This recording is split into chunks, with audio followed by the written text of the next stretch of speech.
મારું નામ પરમાર જીતેન્દ્રસિંહ શિવસિંહ, હું ગાજન ગામનો રહેવાસી છું। મોડાસા તાલુકામાં ગાજન ગામ આવેલું છે। તો વોર્ડ નંબર 4માંથી સિરોડ કરેલો છે, પણ તે અત્યાર સુધી 5 દિવસ થઈ ગયા તો પણ પાણી છાંટવામાં આવ્યું નથી, ક્યારા કરવામાં નથી આવ્યું।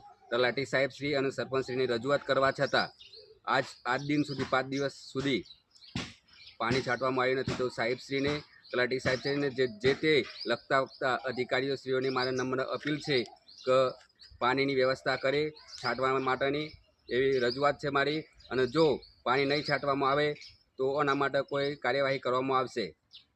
બીજા નંબરમાં જે રિંકેશભાઈ પટેલે મને કાલે એવું કીધેલું કે 5 દિવસ પછી 10 દિવસ પછી પાણી છોટો તો પણ ચાલે, તો આરસીસીને કેટલા દિવસમાં પાણી છોટવું એ જરા નક્કી નિયમો કઈ રીતના છે એ જાણ કરવા સાહેબશ્રીને, તલાટી સાહેબશ્રીને નમ્ર અપીલ। જય હિન્દ, જય ભારત।